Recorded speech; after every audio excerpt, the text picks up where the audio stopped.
JBS, including 9 beef plants in the United States. Both the Colonial Pipeline attack and JBS attacks were attributed to a Russian criminal organization, by the way. Just this morning, news broke that a constituent outreach services platform that nearly 60 offices in the United States Congress, the House of Representatives, uses was hit with a ransomware attack. As I've said before, no one is safe from these attacks, including us. I hope that we'll cover 4 specific areas here today. One is we've got to understand that these attacks have real-world consequences. On May 7th, Colonial Pipeline learned they suffered a ransomware attack impacting their information technology or IT systems by this Russian-based criminal group called DarkSide. Recent news reports indicate that hackers accessed Colonial system through a compromised password of a virtual private network account. This account did not use multi-factor authentication, which is a very basic cybersecurity best practice. We'll talk more about that, why they didn't. And this easily allowed the hackers to gain access. Colonial moved quickly to disconnect their operational system to prevent hackers from moving laterally and accessing those systems. That, of course, although an appropriate response to a cyber attack, made Colonial's critical pipelines unusable. And that was a huge problem. So real-world consequences. 45% of the East Coast fuel was coming from Colonial. With operations shut down, people across the East Coast bought fuel in a panic, unsure how long the shortage would last. A lot of service stations ran out of fuel altogether. So people couldn't get gas, couldn't get to work. And of course, prices skyrocketed. Again, real-world consequences. Second, I hope today we'll talk about how this shows the difficult decision ransomware victims face, should they pay the ransom or not. The U.S. government has a position on this. Both CISA at the Department of Homeland Security and the FBI strongly recommend organizations do not pay ransoms. Why? Because paying ransoms rewards ransomware hackers. If no one paid ransoms, criminals would have little incentive to engage in ransomware attacks. And even if an entity pays, there is no guarantee that the hackers will give them the decryption key or not strike again. And we'll talk more about that, too, in terms of this incident. However, organizations obviously have to weigh these consequences against keeping the operations offline, in this case, limiting 45% of the East Coast fuel supply. Colonial Pipeline paid DarkSide a ransom, we're told, of 75 bitcoins worth over $4 million at the time. Yesterday, the good news is the Department of Justice announced the recovery of 63.7 of those bitcoins, but DOJ won't be able to recover those ransom payments in other cases. So we'll talk more about that and how they did it and what that means. I appreciate Mr. Blount's transparency in acknowledging that his company paid the $4.4 million in ransom. I hope today we can explore the reasons for that decision. Third, this attack demonstrates the gaps in information sharing between these impacted organizations and the federal government. Last month, Brandon Wales was before us in that very seat. He's the acting director of CISA. He testified in response to one of my questions that he didn't think Colonial Pipeline would have contacted CISA at all if the FBI didn't bring it to them. CISA's authorities allow the agency to engage on a voluntary basis when requested by an affected organization. And CISA has the federal government's best practices is how to deal with these cyber attacks, and it was set up at Department of Homeland Security for that purpose. Well, I think that CISA being able to engage is the right approach. They must have relevant information to be able to share it among other critical infrastructure owners and operators who may be similarly targeted. So we've got to get them that information. There's a gap now. Finally, we've got to recognize these ransomware attacks for what they are. It's a serious national security threat. Attacks against critical infrastructure are not just attacks on companies. They are attacks on our country itself. When DarkSide attacked Colonial Pipeline, it wasn't just the company that was affected. Americans across the East Coast felt the squeeze at fuel pumps when Colonial shut off nearly 50% of the fuel supply. The criminals conducting these attacks often operate with at least a tacit acceptance and approval of the foreign governments they operate out of. The U.S. government needs to take stronger steps to hold these countries, like Russia, accountable. At the upcoming summit, President Putin and President Biden, one would hope that this is going to be at the top of the agenda. Ransomware attacks will continue to plague U.S. companies and critical infrastructure. As the Committee of Jurisdiction over both cybersecurity and critical infrastructure security, we need to reevaluate how we defend against ransomware and identify solutions to mitigate the consequences of these attacks. Thank you, Mr. Chairman. Thank you, Senator Portman.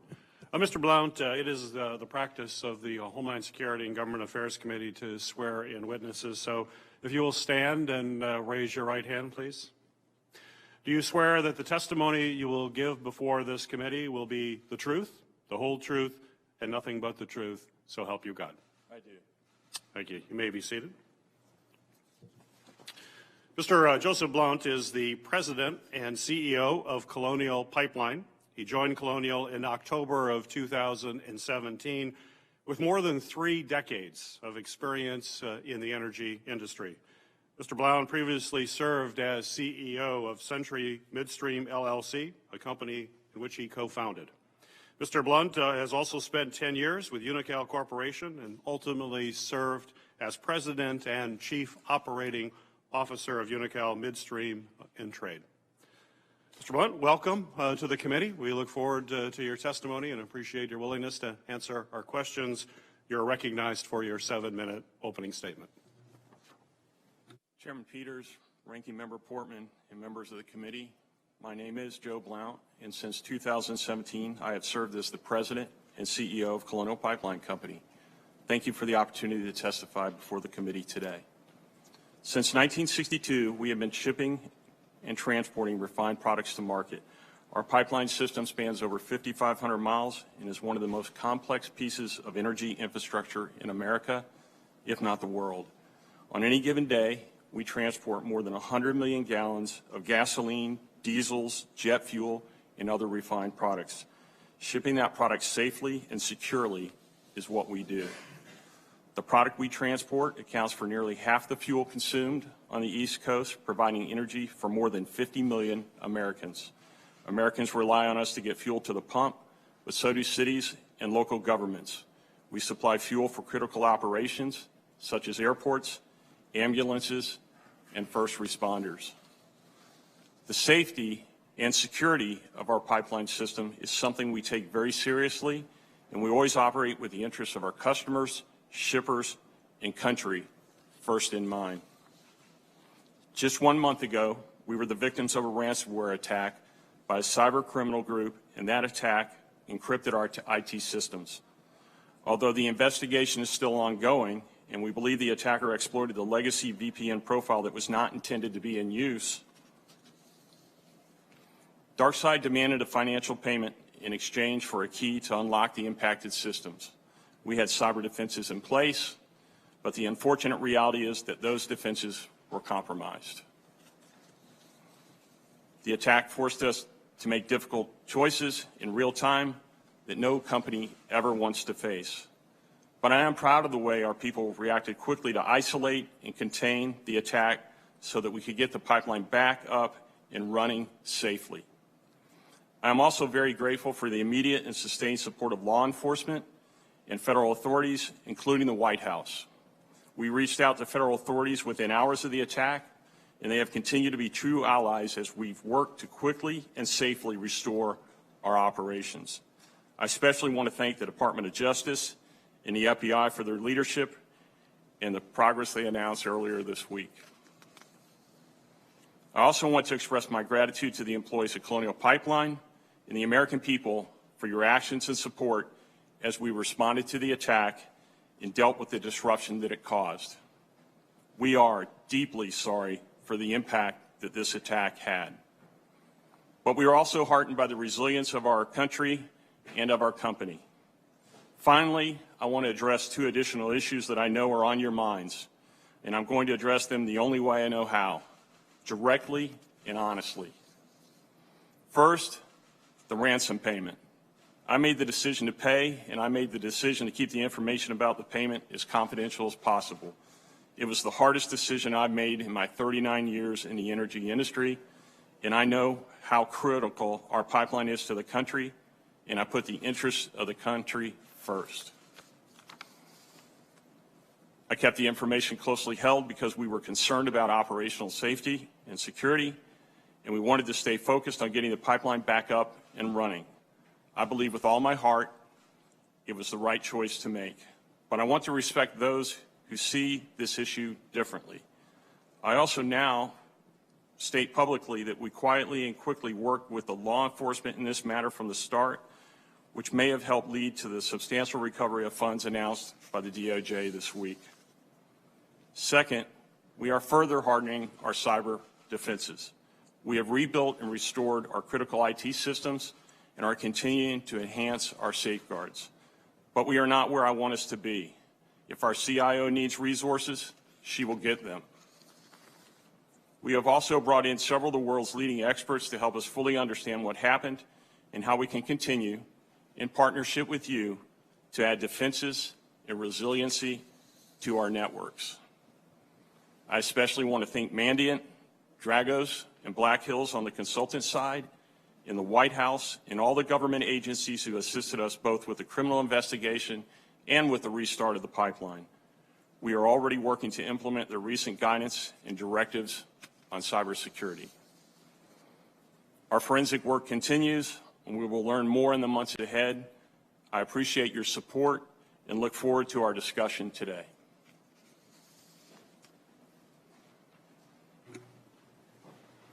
Thank you, Mr. Blunt. Mr. Blunt, Colonial is one of hundreds of victims of ransomware attacks against our nation's critical infrastructure of this year. Would you think and would you agree with the statement that the federal government should be doing more to help companies like yours prevent cyber attacks? Thank you for that question, Mr. Chairman. First, I'd like to state that as a private entity, we know we have a responsibility as well, right? We're accountable for our defenses in our reaction to attacks like this. But I think if we look at the number of incidents that are taking place today throughout the world, let alone here in America, it's private industry alone can't do everything, can't solve the problem totally by themselves. So it's the partnership between private and government is very important to fight this ongoing slaughter of cyber attacks around the world. CISA is the main federal domestic cybersecurity agency, and it hosts the Pipeline Sector Coordinating Council to help bring together the private sector and government in that partnership, as you mentioned, to identify and address security issues. Do you know that if Colonial ever participated in these meetings or any other exercise or events that were hosted by CISA? Thank you for that question, Mr. Chairman. I know that CISA is a good organization, and I know that we maintain a lot of communication and contact with CISA and have historically between our CIO and representatives from CISA. Actually, I was somewhat disappointed when I heard that they felt like if we hadn't gone in and contacted them the first day with the FBI, that we would not have contacted them separately. If you go back and look at the record and look at who we contacted throughout the event, we talked to every entity that could possibly help us get through the condition that we found ourselves in that day. Do you know if you participated in any of those meetings? Yes, Senator. We participate in every governmental opportunity that we have to do tabletop exercises, security screens, and things like that. So you mentioned you didn't contact CISA directly. So why did Colonial Pipeline decide to forego contacting or notifying CISA directly? What was the rationale for that? Thank you, Mr. Chairman. We contacted the FBI almost immediately that morning once we determined that we were under attack. In that conversation with the FBI that morning, they frankly said, we want to get on a phone call later today. We're going to bring CISA into the conversation. And so at that point, we already knew the contact would be made there. We had a lot of governmental entities to respond to that day and call directly, and that was the most efficient means. We knew they would be in that meeting, and they were indeed in that meeting right after noon the day of the 7th. Well, as you mentioned in your opening comments, and you've reiterated here in answers to these questions, you've been working closely with the FBI, and I know you allowed Mandiant, the private security firm, which you also referenced in your opening, to share information with CISA, and that is happening now. But given those actions, I would suspect that you agree that you have a responsibility to protect other potential victims based on what you have learned. To what extent do you believe that responsibility extends? Thank you for that question, Mr. Chairman. We've been very transparent from the start. If you looked at who we contacted that day, we started with the FBI. Obviously, they included in the follow-up conversation. And then we started marching through all the ones that we normally would report to, whether it's the FERC, PHMSA, DOE, et cetera, et cetera. And what we found during that day was that we were allowed the conduit through DOE to talk to all these organizations on an ongoing basis, but through one central briefing. So we found that the ability to have that conduit to work on the supply side of the equation and on the restoration side of the equation with any number of governmental entities was extremely helpful to us.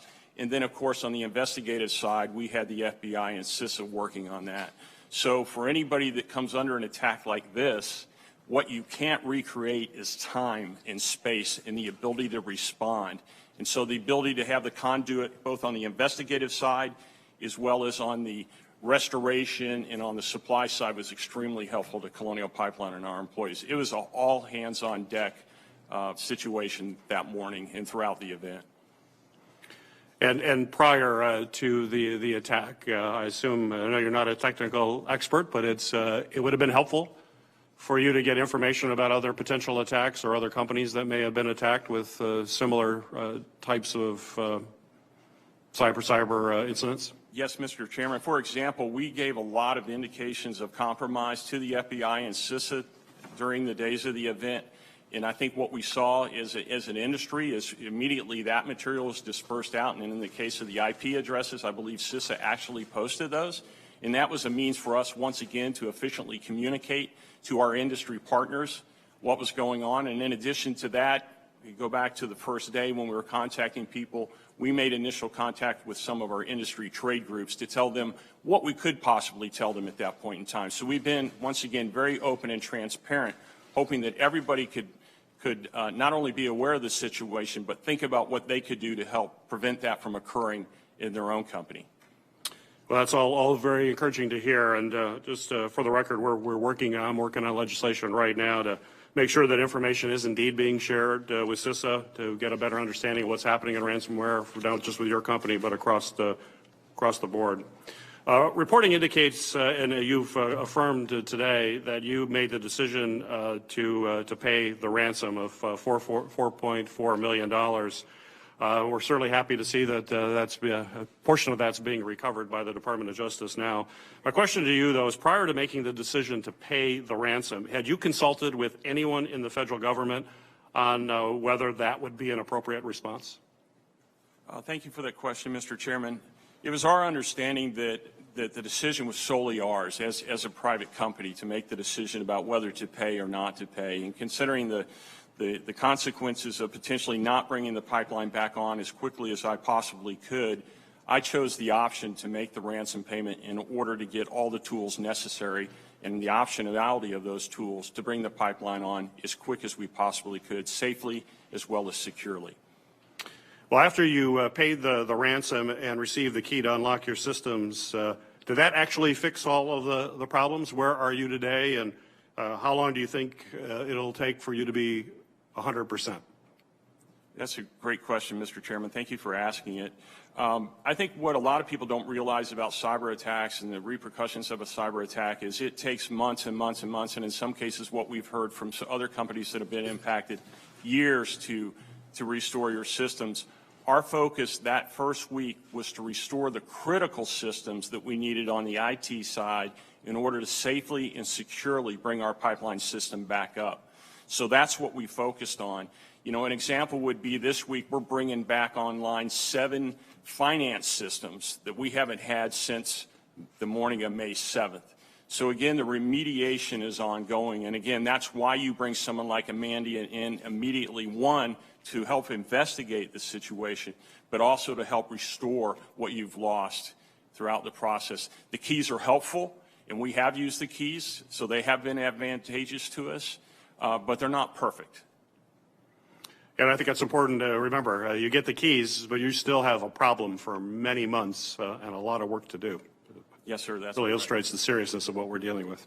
Thank you for your answers. Ranking Member Portman, you are recognized for your questions. Thank you, Chairman. So, Mr. Blount, you're a victim, and we understand that.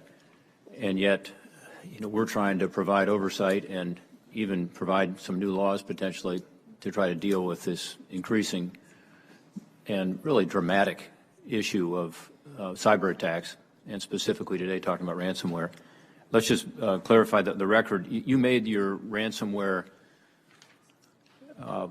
payment to the hackers on the day you discovered it. Is that correct?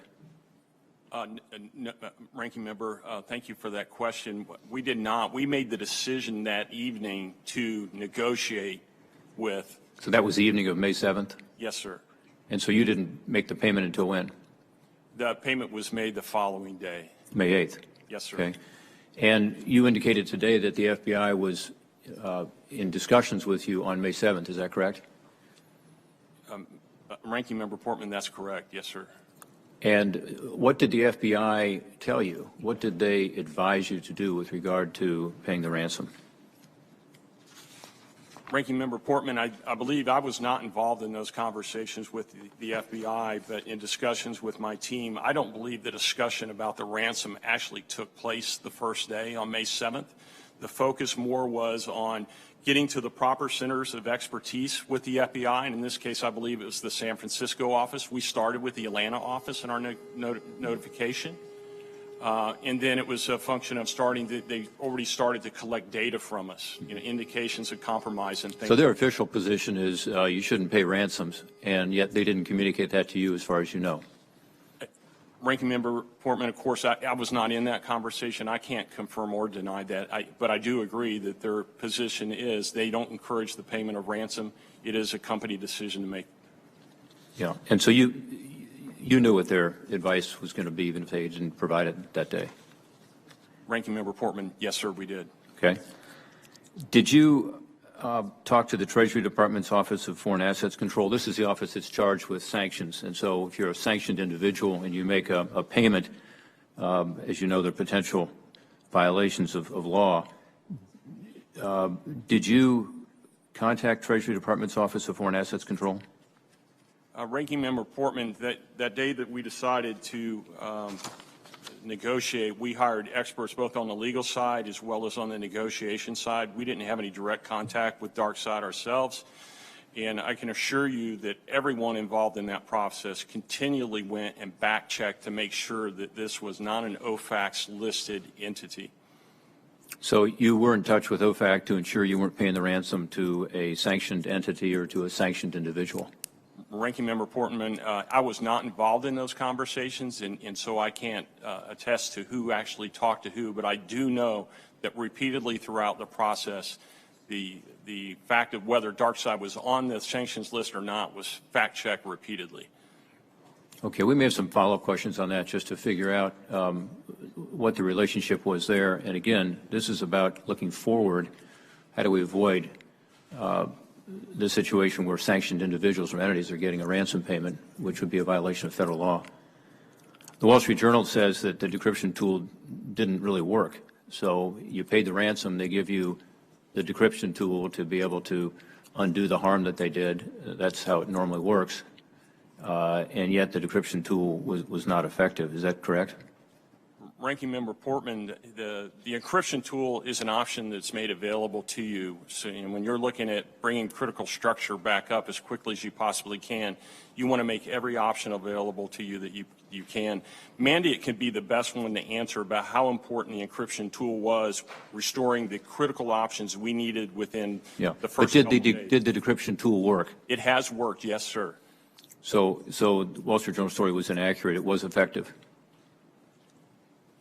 Ranking Member Portman, I think that article came out pretty early on, so I would say that we know subsequently that the encryption tool actually does work to some degree. As I've stated earlier, it's not a perfect tool. Okay. It was provided to you by the hackers, correct? Ranking Member Portman, yes, sir, that's correct. So there's also news reports about how this happened. As I said in my opening statement, there was a compromised password of a virtual private network or a VPN account. This account apparently did not use multi-factor authentication, which again is kind of just a basic cybersecurity hygiene item that companies should have in place, making it harder for people to gain access. Prior to the attack, did your company require all employees to use multi-factor authentication? Ranking Member Portman, in the case of this particular legacy VPN, it did only have single-factor authentication.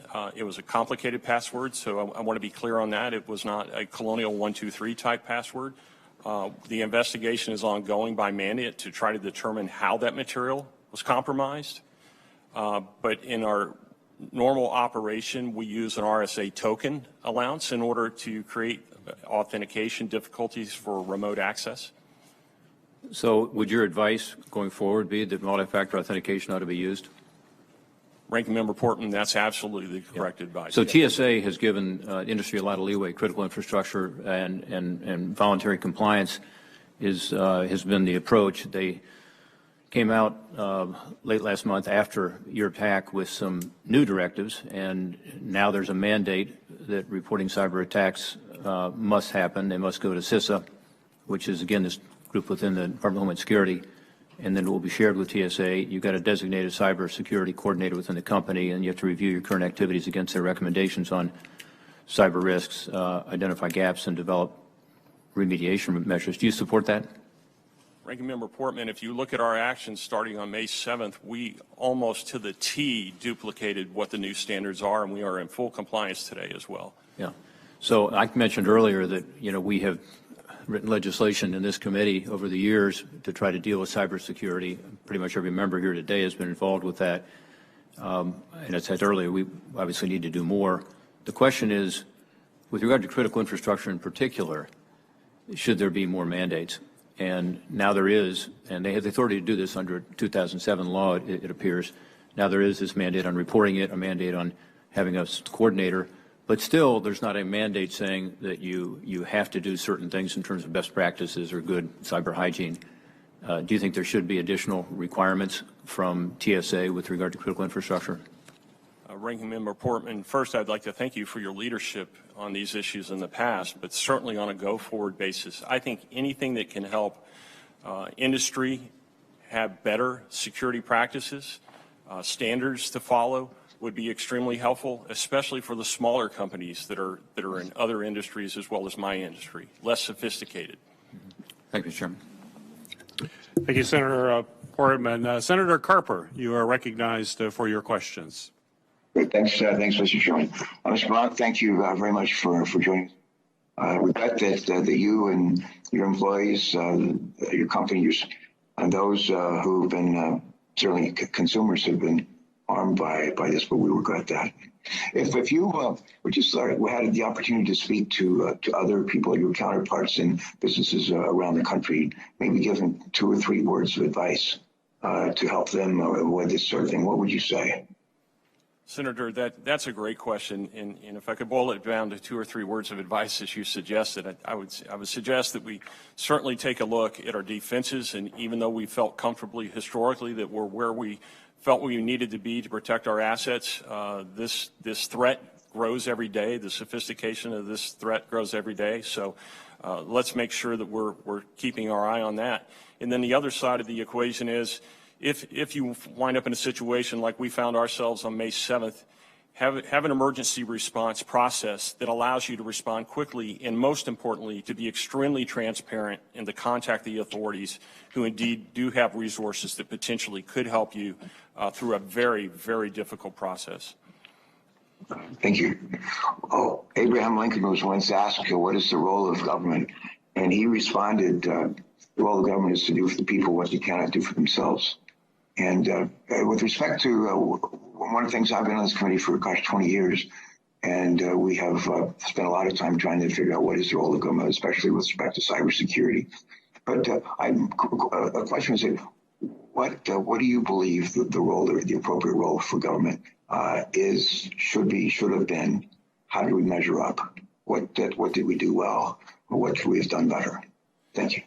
Senator, thank you for that question. Obviously, with the threat that we have in this country and around the world today, I think the private-public partnership is extremely important. We can do things as private industry to protect our facilities and assets and be safe and cybersecurity-wise, but there are things around the world that we obviously have no ability to participate, and that's pressure on foreign governments, harbor criminals, and people like this And that's where government comes into play. As a company that's been regulated for over 57 years, regulation is not foreign to us, and we think regulation can be healthy. And so we support anything that helps further protect these critical assets that we all rely upon for our daily life. Well, as you, I'm sure you know, there are numerous government agencies that are involved in trying to secure critical infrastructure, all kinds of infrastructure, specifically on pipelines today. The Transportation Security Administration is in charge of federal program for pipeline securities. But TSA, most people think of TSA is going through airport security, but they do a lot of other things. So for the most part, do I think very well.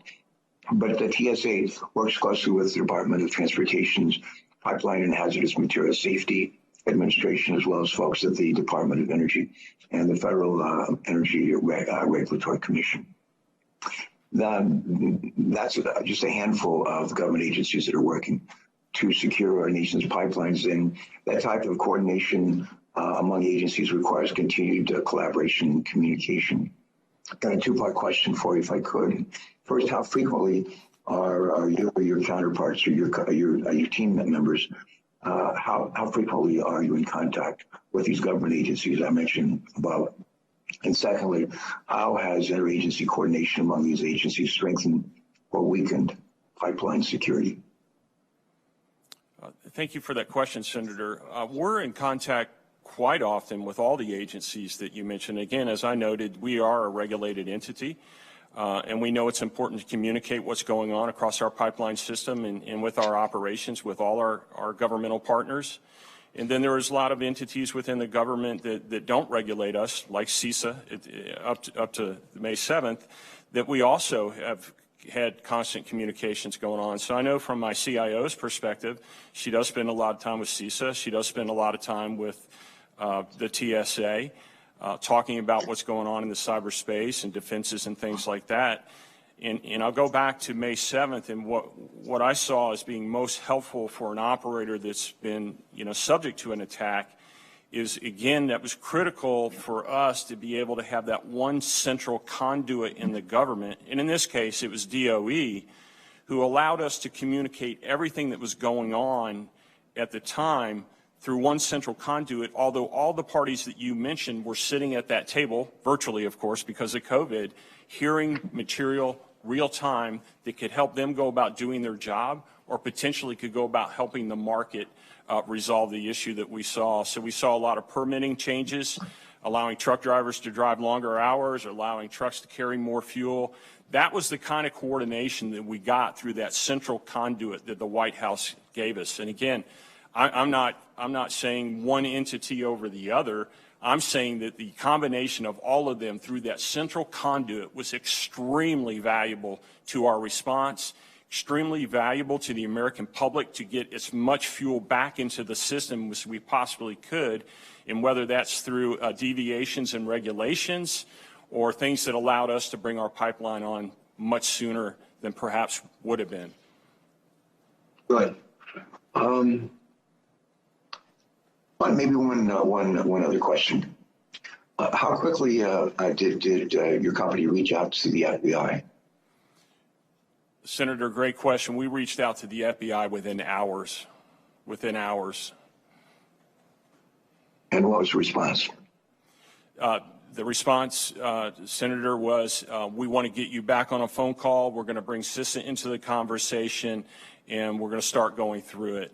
And I think part of that was we called the Atlanta office, and in this particular case, they felt it was DarkSide, and the FBI has an office specifically dedicated. They call it a Center of Excellence for DarkSide. So they're DarkSide experts, which are California-based. So again, as early as we called in the morning, I mean, I know the FBI probably responds regardless of the hour of the day. It was pretty early in California when we made our call to the Atlanta office. But great response on the part of the FBI. Good. How about the response from CISA? That would be my last question. How about the response to CISA? Senator, of course, I wasn't involved in those conversations, but what I saw as a result of CISA being involved in those conversations was the ability to take some of the forensic evidence that the FBI was comfortable seeing released to the public, wind up in CISA notifications that would then help like companies and certainly a lot of pipeline companies take a look at like IPS addresses and things like that we had shared during that phone call and get that out in memo form to other operators. So great sharing of information on the part of CISA. Good. Thanks very much for joining us. Good luck. Thank you, sir. Thank you, Senator Carper. Senator Johnson, you're recognized for your questions. Thank you, Mr. Chairman. I want to start out by, again, emphasizing and pointing out that you were the victim of a crime. You're not the bad guy here, and I appreciate my colleagues. I pretty well acknowledge that as well, and I think that's been reflected in their line of questioning. I want to, because a lot of people can do Monday morning quarterbacking, and it's easy for federal agencies to say, don't pay ransoms because it just encourages more. But I just kind of want you to, for the record, lay out how much worse could have it been had you not made that very difficult decision to kind of bite the bullet so that you could get your pipelines back up and operational. Senator, first, thank you for your kind words, and thank you for your question as well. That's an unknown we probably don't want to know, and it may be an unknown that we don't want to play out in a public forum. But if you start to look at the fact that it took us from Friday all the way to Wednesday afternoon the following, and we already started to see pandemonium going on in the markets, people doing unsafe things like filling garbage bags full of gasoline, or people fist fighting in line at the fuel pump. The concern would be what would happen if it had stretched on beyond that amount of time, right? What would happen at the airports where we supply a lot of jet fuel, let alone what might happen at the gas pump? My concern the first day was more to the first responders and the ambulances and the things that we count on in emergencies beyond our own current emergency. That was my concern that first day. So again, our focus and our team's focus, regardless of what type of threat we see, is to identify the threat, contain the threat, remediate, and restore. And that goes beyond just, an incident like that. That's about anything that we see as unsafe. And that's why the call that morning by that head controller, supervisor of the control room to shut the pipeline down was so critical. Okay. Again, I think that's an appropriate response, and I'll leave it to people's imagination, but I want people thinking about that as well. Yes, sir. Cyber attacks are an ongoing problem. There's no easy solution. As you said in your testimony, the criminals are on the offense, and they have a huge advantage. And it doesn't take much in terms of vulnerability. No matter how strong your IT systems are, your cybersecurity systems are, they're vulnerabilities, and they get exploited. And these becoming more and more susceptible to this. In terms of government versus private sector, from my standpoint, I think CISA is very valuable from a standpoint of sharing information preemptively. Try and stop some of these things. We've heard in testimony 90% of these attacks can be prevented just by basic cyber hygiene. It certainly sounds like you had pretty sophisticated cyber hygiene, although obviously vulnerabilities. The federal government can hold nation states accountable that are allowing these cyber attackers to operate on their foreign soil. And then, of course, hold them accountable when something happens, but also help in recovery and law enforcement. I'm not convinced that federal government is going to be particularly effective at issuing standards and keeping them up to date. So I really look at the private sector being far more nimble at that. One of the processes I've proposed is using a private sector model like an ISO certification. I imagine you go through something like that. I did. You have 6-month surveillance audits. You tie that to insurance system as well, where your rates are based on how good you achieve the standards. I mean, that's a system that will be as nimble as the private sector can be, is up to date, be able to employ the absolute best cybersecurity experts, which is one of the problems with the government. I'm not, again, it's just a problem. Government can't pay to retain the absolute best talent across the board. I just kind of want your thoughts on that type of framework, public versus private. Senator, thank you. And I think those are all very good thoughts. I think, again, we have an obligation as private entity to make sure that our systems are as capable as they possibly can be. And we have a responsibility to continue to look at those systems because, as we all know, the threat continues to evolve. The sophistication of the players continues to evolve. Their ability to compromise systems continually evolves. And I think in combination with the government, together combined, we have a much better ability as Americans to thwart the threat of cyber attacks.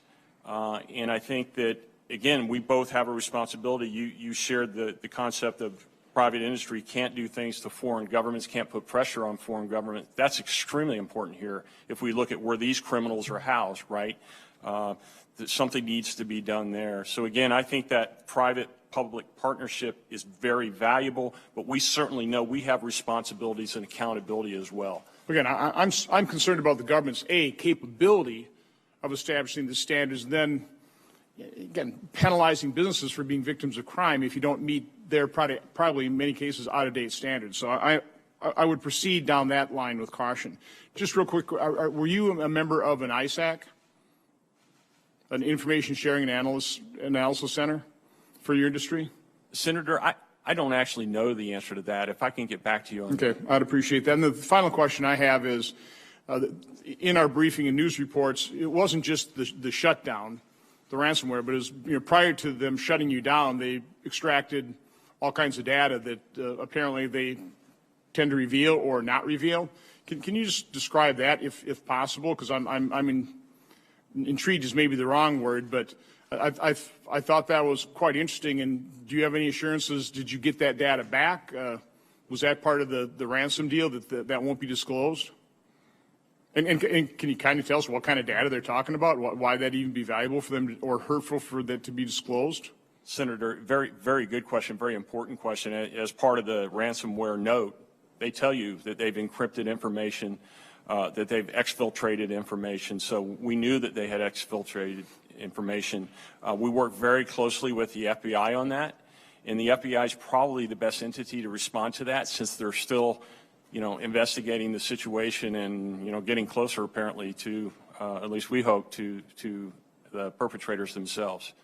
But would that be personal information from your employees that would be valuable, or just trade secrets? You're public companies, so the financial information is available. I'm just kind of wondering what threat that represents to your entity or to your employees. Senator, what we know about that material right now is it was exfiltrated off the share drive. So it contains a lot of different type of material. The good news is it was retrieved very quickly. It was brought back in. And again, I think the FBI can talk a little bit more about that than I feel comfortable right now because of their investigation. Okay. But again, the fact that it was retrieved very quickly is helpful. We don't fully understand everything that's in it because of where it's been held since it was retrieved. But we have people obviously involved in the combined process who have been looking very closely at that data. Okay, listen, I appreciate you coming in here and being so as forthright as you've become, so thank you. Thank you, Senator. Thank you, Senator Johnson. Senator Hassan, you are recognized for your questions. Well, thank you, Chair Peters, and thank you, Ranking Member Portman, for this hearing today, and thank you, Mr. Blunt, for being willing to come before the committee today.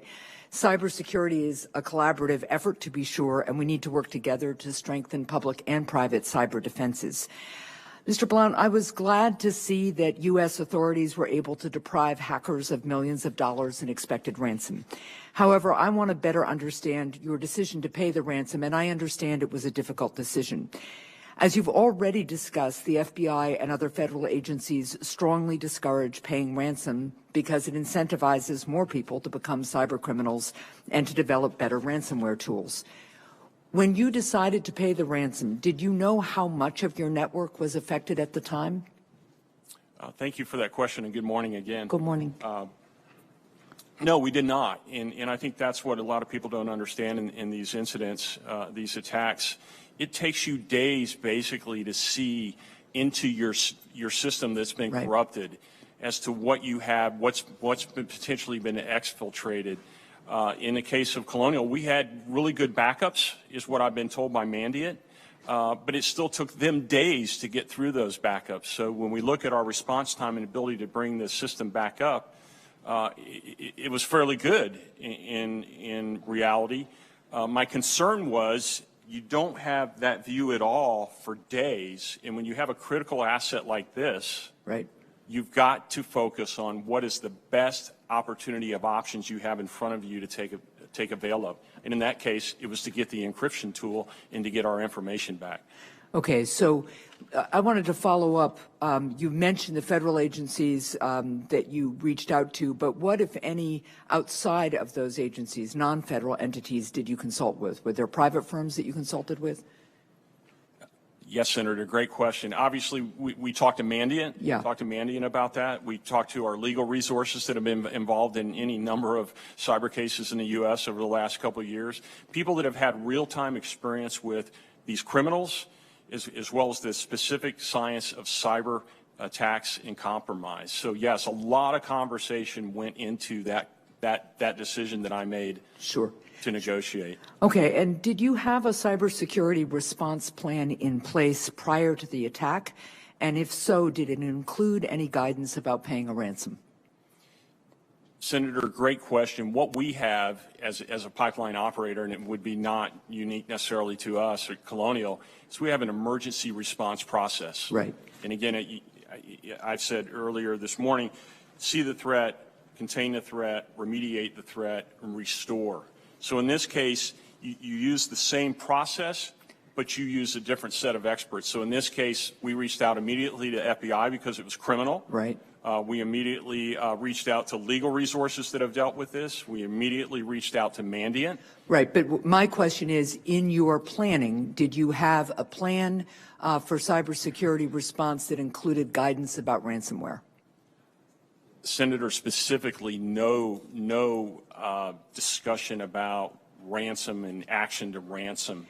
And did your team do tabletop drills, for instance, to go through an actual simulated cyber attack before this happened? Senator, yes, we do participate in those with various groups, as well as do them on our own at Colonial. Okay.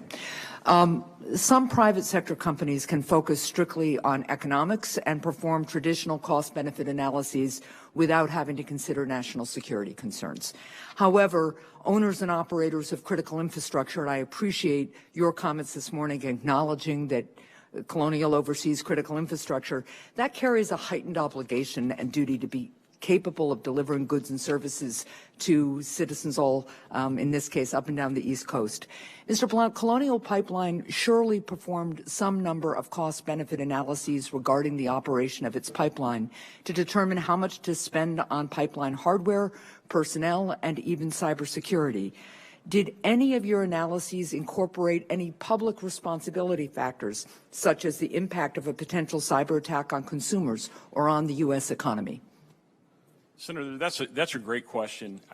I wouldn't say that we approached it that way. We know our number one goal at Colonial is to safely and securely operate that pipeline because we've known for 57 years the importance of that pipeline to the well-being of the American citizen. So that's always been our focus. Our investment, whether it's in pipeline integrity, right, or whether it's in cyberware and IT, is all derived around keeping safe and protecting the asset because of what its main benefit is to the United States. Okay, I understand that and I appreciate that answer, but, you know, as you've had conversations with other senators this morning, you've mentioned that you didn't have two-step authentication in place. You've mentioned a legacy VPN, which in my understanding means it was a pretty old VPN. So I don't think it's acceptable to understand the critical nature of your product, but then not really have the preparation and the system in place to protect it as if it's critical infrastructure. You really do have an obligation to U.S. communities that you serve and to consumers and to our national security. So I am concerned that it doesn't seem to have been a formal factor in your analysis of how much to strengthen your systems. Senator, we take cybersecurity very seriously. I did reference earlier that the VPN was a legacy VPN. Yep. We could not see, and it did not show up in any pen testing. That's unfortunate. But again, the safety and security of the system is highly critical. We've never had our board deny us any funds associated with safety and security, whether it's on the IT side or the physical side of the pipe. If my CIO wants funds, she gets them. Okay. I would just, and this is an issue that I think we're seeing across the board on cyber, we need to start imagining what can happen and respond accordingly as opposed to always be looking at what the last problem was, right? And really investing. And for critical infrastructure, I think it's absolutely absolutely important that we have standards that really make sure that companies are investing in the kind of infrastructure they need. I have another question. I am running out of time, so I'll submit it for the record, but I really would like to get your thoughts about what kind of information, public-private information sharing needs to happen between and among whom and at what level, because I think that's another important piece to this whole issue. Thank you very much for being here this morning. Thank you, Mr. Chair. Thank you, Senator Hassan, for your questions. The chair recognizes Senator Langford for your questions. Thank you, Mr. Chairman. Mr. Blunt, thanks for being here. There is no CEO in America that wants to be sitting in the same chair you're sitting in right now. To be able to go through all this, you're a month past a major attack. Obviously, there's a lot of work that you're going through. Can I back up for Colonial? When is the last time the Colonial, that pipeline was down and not providing fuel to the East Coast? Senator, that's a great question.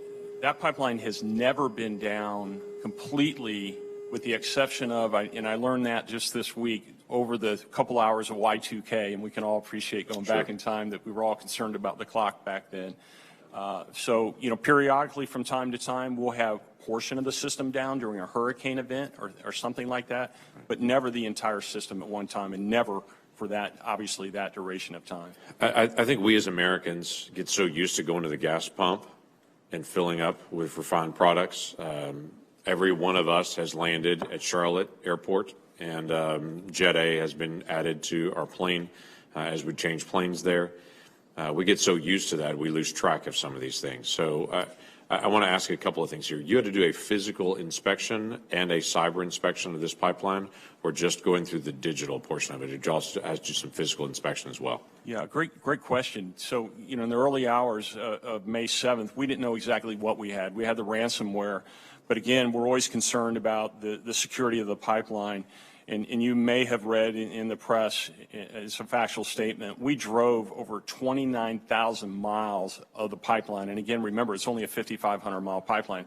So we had constant ground surveillance. In addition, we also fly the pipeline. It's a PHMSA regulation that we fly the pipeline. We fly in excess of that regulation on a normal basis. And on top of that, even double up our efforts during this point in time. Again, we didn't know that it was just a cyber attack. We had to make sure that it wasn't potentially an attack on our physical structure as well. So that was completed. There were no other physical damage that you could identify?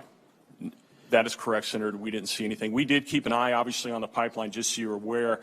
We kept the pipeline under pressure, and that would allow us to bring the pipeline up much quicker. So we had people manually in the field looking at gauges, the old school way of watching pipeline pressures, to make sure that we were in compliance with all the regulations regardless of the attack and what happened in the shutdown. So I said to several people that I've talked to in the last month, when we saw suddenly gas lines appearing and a pipeline go down at this point, that everyone learned the importance of pipelines. If I rewind 2 months before that, all the conversation was about slowing down permitting new pipelines. Maybe we're not going to do pipelines at all, making it harder to be able to do maintenance on federal lands on pipelines. 2 months ago, the conversation was, well, maybe we need fewer pipelines, and maybe we need to make this harder to be able to develop new pipelines. Obviously, Keystone Pipeline was in the news to say we're just not going to do that at all. And so products coming out of Canada and out of Montana are just going to have to find trucks and trains to be able to get there.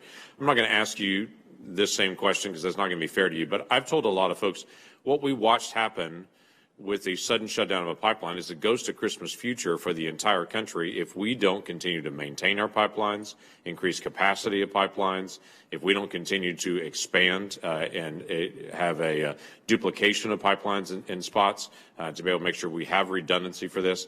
Pipelines are essential to America, and the 2.5 million miles of pipelines that we have scattered around the country, we lose track of how incredibly important they are. So I'm grateful that your company's had such a good reputation. This is terrible to be a victim of a ransomware attack, and there's something that you have that every CEO in America would like to hear, and that is, what are the lessons learned on cyber issues that you've already identified? Obviously, your team's taken on. The number one's already come out looking for legacy entries into your system that don't have two-factor authentication on it. What else has been identified that you need to be able to take on to pass on to others? Thank you for your question. Again, I think the most important thing is to not be complacent about what you have because of the pace of change on the outside from the criminal side. And then the secondary to that, but equally as important, is the ability to have an emergency response process in place.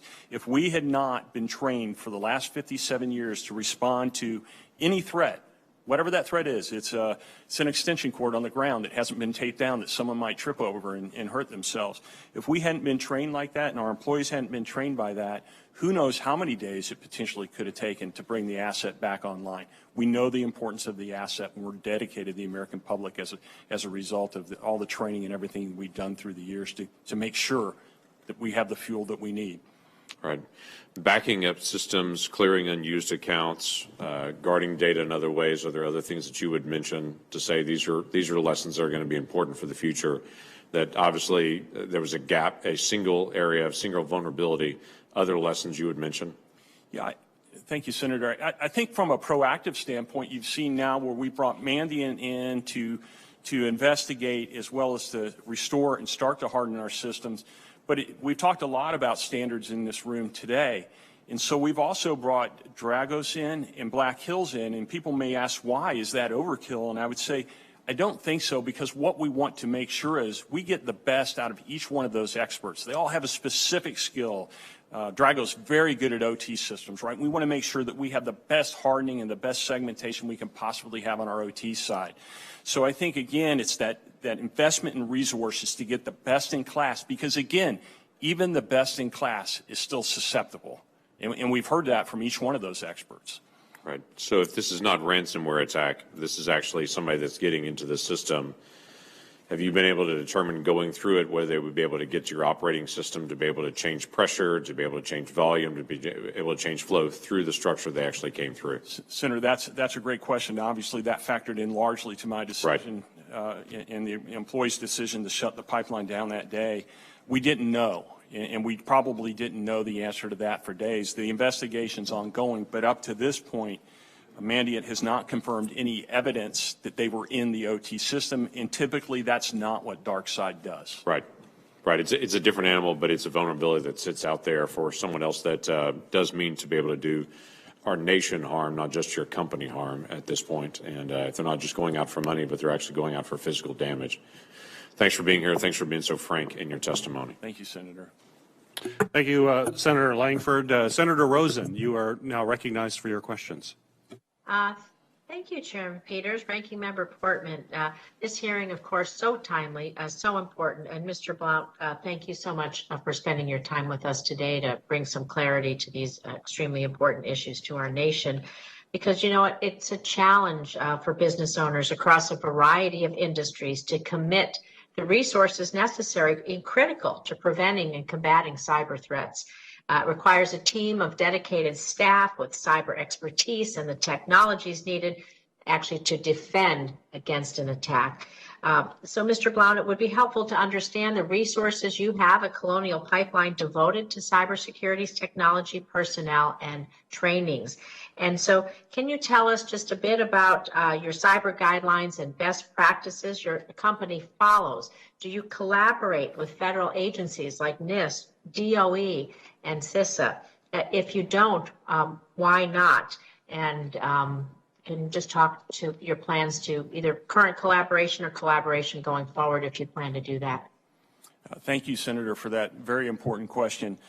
We're a highly collaborative organization. We're a highly transparent organization. We spend a lot of time in Washington, at least up until COVID, and now we spend a lot of time on the phone and in Zoom calls with all our regulators, as well as other entities like CISA, like the DOE, and other people that we feel accountable to for what we do for the nation. So, again, very communicative, very present in Washington with all the federal agencies that we have access to, and we certainly appreciate all the collaboration that we're able to do with them.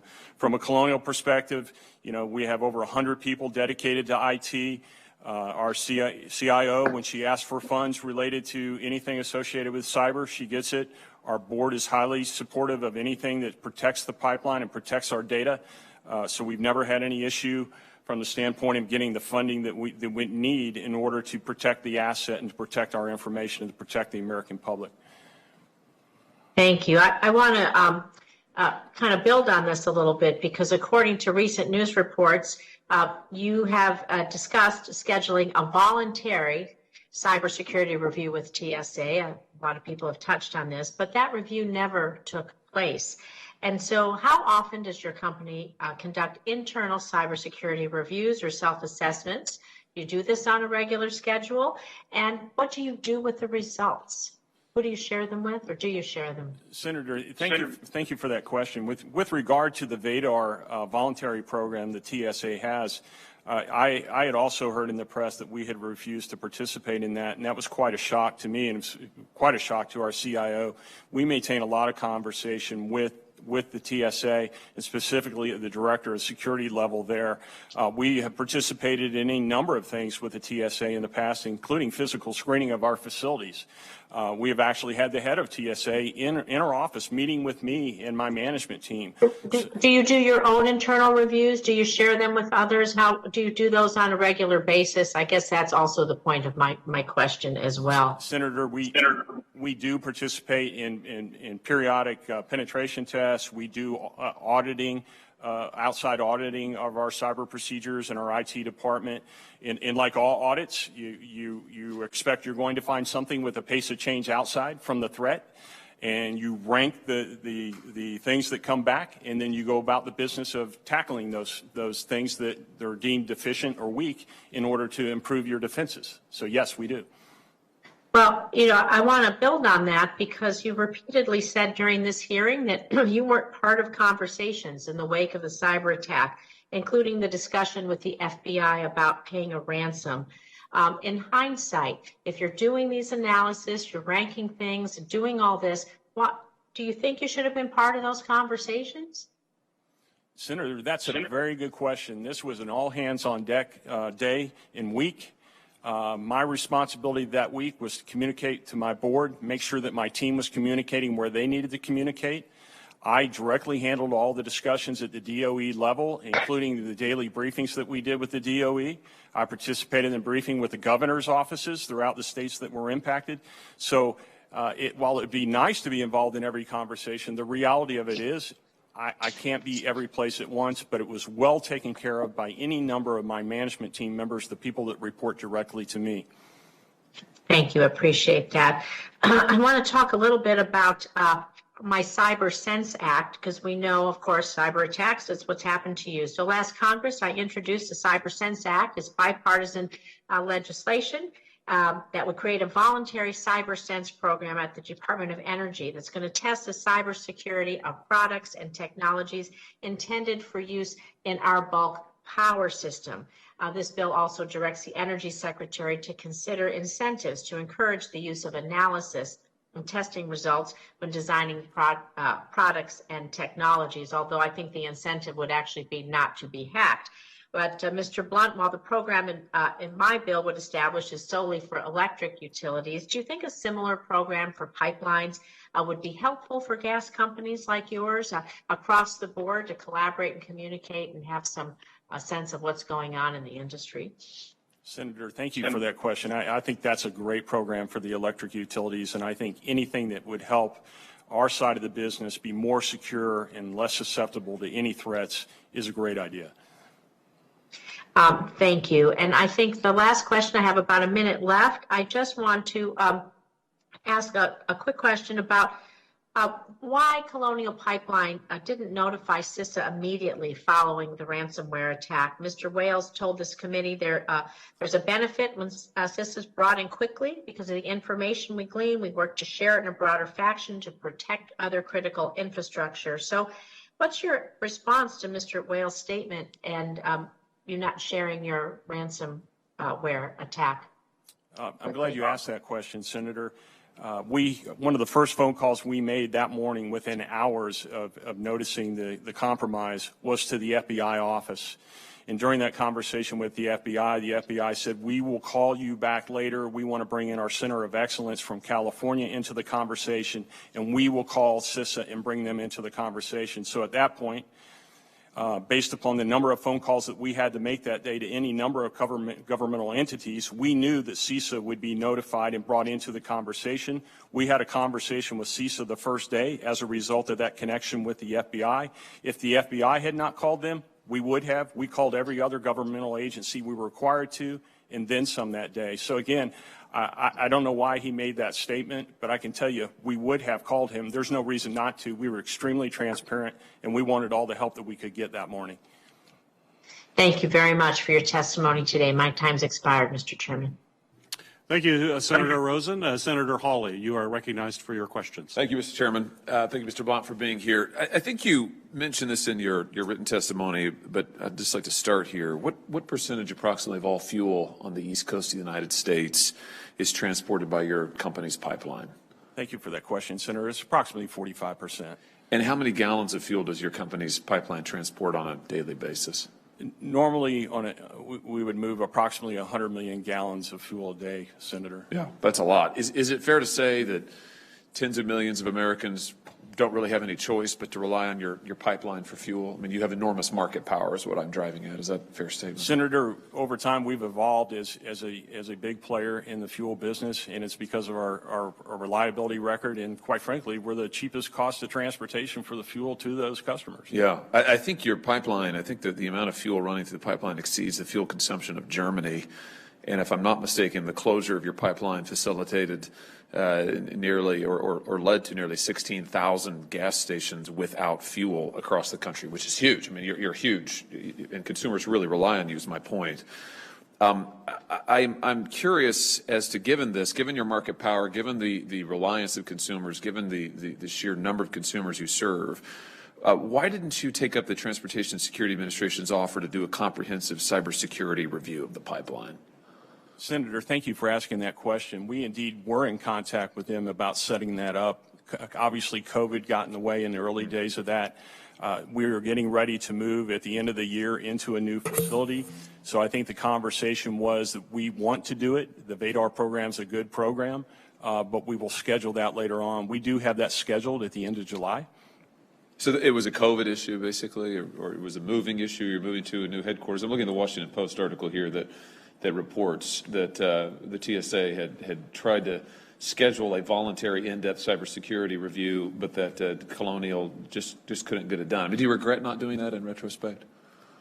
Senator, anything that you could do is always helpful. If we look at that test, it's a great test, but it's not dissimilar to a lot of the tests that we already do in our system. Again, we have a good working relationship with TSA. A little surprised by the statement that I heard about refusal. Actually investigated it on my end from my CIO and their contacts on TSA side. No one really understood why the word refuse was used. So just let me understand your last statement. Are you saying you think that the TSA review would have been redundant, not particularly helpful? You said it's duplicative of things you do on your own end internally. Senator, I think in this case it probably would not have resulted in finding that legacy VPN. Again, they don't actually go into the system. It's a questionnaire format type thing. I'm not saying it wouldn't be valuable. It very much could be. I think each one of these tests are slightly different. So if there's just that one little piece that can make the difference in seeing something, that's helpful. Again, never any issue with us actually getting to the point of doing that. It was a timing issue on it. I got you. Who owns Colonial Pipeline? Colonial Pipeline is owned by several entities. Including a division of Shell, Midstream, actually, Casa du Quebec, KKR, IFM, and Koch Industries. Got it.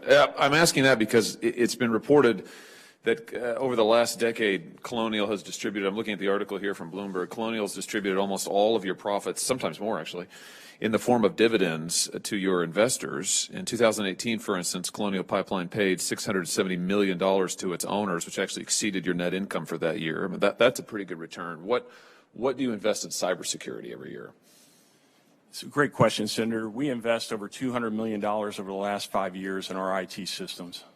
And that's cybersecurity? How about on an annual basis for cybersecurity? $670 million distributed in dividends in 2018 alone.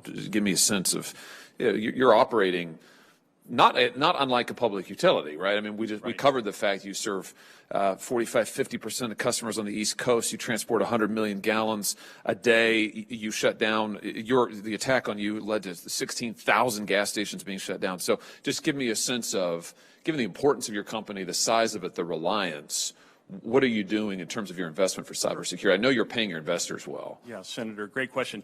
Our dividend policy is not much different than any other midstream company. So I want to state that first. Our owners have never denied us any opportunity to spend what we need to spend in order to keep the pipeline safe and secure. Which is about what a year? Take the average, over $200 million in the last 5 years. Okay, I tell you what. Over $1.5 billion in system integrity every 5 years. Got it. I'd say we'll give you this as a question for the record so that we can get the actual, I know you don't have the number right in front of you, but we'll give you the question for the record and you can give us the exact number on an annual basis. I think that would be interesting to know. You talk about federal regulations in your testimony, and you said Congress should consider designating an official point of contact at a federal agency to better facilitate communication. It's an interesting idea. What rules do you think Congress ought to consider requiring of you and your company? I mean, so that's about your suggestions about what the federal government should do of itself. But given, again, your status, given the reliance on you, what do you think Congress ought to require of your company and companies like it going forward? Senator, great question. I think what Congress should require is that we have a focus on safety and security of this critical asset, and I think we've demonstrated that over the last 57 years of responsible ownership and operations. Let me ask you a little bit about the attack in the IT system. So I understand that the attack occurred or was first detected only in the IT network, not in the OT network. Is that right? Do I have that correct? Senator, that's correct. Okay. That's what the investigation shows up to this point. Got it. Okay. So to your knowledge, the OT network, the operational technology network, would not have been compromised by the attack if you hadn't have shut down. You shut that down as a safety precaution, security measure. Senator, if there was 1% chance that OT system was compromised, it was worth shutting the pipeline system down. Got it. I'm just trying to establish that, to your knowledge, at this time, you think it was concentrated in the IT system. Senator, based upon the investigation by me to this point, that would be a correct statement. Yeah. Okay. So here, this leads me to ask this. I mean, the pipeline is 7 years old, right? Roughly. There was a time, I assume, and you correct me if I'm wrong, but there's a time, I assume, where you operated the pipeline without today's computer systems. What I'm driving towards here is, do you have the capability to manually operate the pipeline in the future, in the event of an IT attack like this one? And if you don't have that capability, should you, do you think, going forward? Senator, that's a great question. We actually did operate small portions of the pipeline manually in order to alleviate some of the fuel shortage. And the discussion took place with the operations team about the ability to do that system-wide. And the response to that was it would be quicker to get back up on our feet by correcting the corruption of the critical IT systems that we needed in order to get the pipeline system up than to operate it manually. But I think on a go-forward basis, there's no question that we will look at that capability. And it's a really interesting question because if you look at the aging workforce now, a lot of those people that did operate Colonial Pipeline and other infrastructure in America historically manually, they're retiring or they're gone. Fortunately, we still have that last bit of that generation, which allowed us to do what we did during this particular event. It's a great question. Yeah, very good. Thank you for being here. Thank you, Mr. Chairman. Thank you, Senator Hawley. Senator Ossoff, you are recognized for your questions. Thank you, Mr. Chairman. Thank you as well to Ranking Member Portman. Mr. Blount, thank you for being here today. Thank you for your candid testimony. I want to express my appreciation to your team based in Georgia for their diligent efforts to restore service swiftly and offer you the opportunity before the committee now to state any lessons learned as well as reflections on potential improvements to federal policy that we haven't had a chance yet to explore on the record. And I also want to thank you for your team's continual updates of my team as you sought to restore service, as you've investigated the nature of the threat, and for the conversation that you and I have had about the matter as well. But lessons learned, recommendations for Congress. Good morning, Senator. Good morning. Thank you. Thank you for your kind words, too. Yeah, I think there are several really important lessons learned. I think, the most important lesson learned is to respond immediately, right? And we've talked about stop work authority at Colonial, the ability to identify the threat, contain the threat, remediate the threat, and restart the system. And again, that goes towards any type of threat that we see, and not just particularly a cyber threat. So I think that's an important thing for any operator to remember is contain that threat. The other side that I'd like to share with you that I think is extremely important is communication. And there's been a lot of conversation in this room about who did you talk to and who did you communicate and at what time did you do that. And again, I will stress again, I think that what we learned was that being transparent and responding quickly and not being afraid to come forward was probably one of the most important things that we did in this particular case, not foreign to us, but perhaps foreign to others. And finally, I would add, I think the ability to communicate with the federal government through one conduit, regardless of who it is, was extremely valuable to us because, again, as I looked at this all-hands-on-deck effort that we had to do, the ability to communicate everything that we were seeing, whether it was the market response or the things that we were trying to get done on the IT side to do the restart, all the way to the investigative side of the equation, extremely helpful for a management team already stretched to be able to communicate quickly and efficiently and then allow our government partners to do what they could do to help us, which indeed they did. They were very helpful in the process. Thank you, Mr. Blount. As you and I discussed last week, your team, I believe in collaboration with Mandiant, is conducting a comprehensive review of the threat, the nature of the attack, what might have been done to mitigate the risk, the efforts to thwart the attack once it was discovered. Is that correct? Yes, Senator, that's correct. And what impediment would there be, if any, to sharing the results of that review and the conclusions of that investigation, including at the technical level, with this committee once it's completed? Senator, I don't think there's any issues with that. What we've been trying to do all along the way is share the information as we learn it. We've been very straightforward about the legacy VPN. Hopefully that will help out other operators who have similar type legacy assets. We know from working with Mandiant that's not an unusual issue for companies. So again, I think we'll continue to communicate as we go through the process with Mandiant.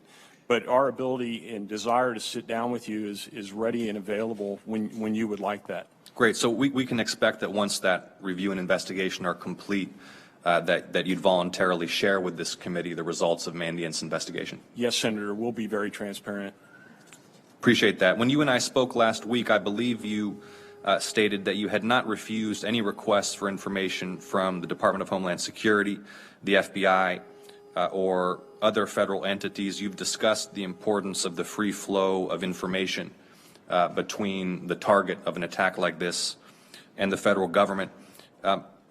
Having now had the experience of your company being subjected to an attack such as this and the communication that you had to engage in swiftly with federal entities, what do you think can be done to improve and make more efficient and direct the flow of information between the victim of a cyber attack and federal law enforcement, federal cybersecurity authorities? And I want to drill down a little bit on the following. You and I also discussed last week that the criminal enforcement side of the investigation and the cybersecurity side of the investigation overlap but are also distinct. Have you found any difference in the quality of the federal response, the nature of your communication with federal authorities between the criminal prosecutorial investigation and the cybersecurity investigation? Senator, from my perspective, I would say the answer is no. And again, as we discussed, we had FBI, CISA, and of course Mandiant helping in the process, right? And we told Mandiant from the very beginning, if the FBI had questions or CISA had questions, please share information with them. And then, of course, as structured by the White House, we had the ability to communicate with everybody else on the restoration side and on the supply concern side through the DOE. And again, that worked wonderfully for us. Again, our time was stretched during the day when we were trying to respond to the situation and get things remediated so that we can bring the pipeline back up. So from my perspective as the CEO, to sit down at least at 5 o'clock every day, and sometimes more often phone calls would come, but at least have the ability to communicate the restoration side, what we were doing to restore the IT systems, share market intelligence, because we have a unique perspective as Colonial as well.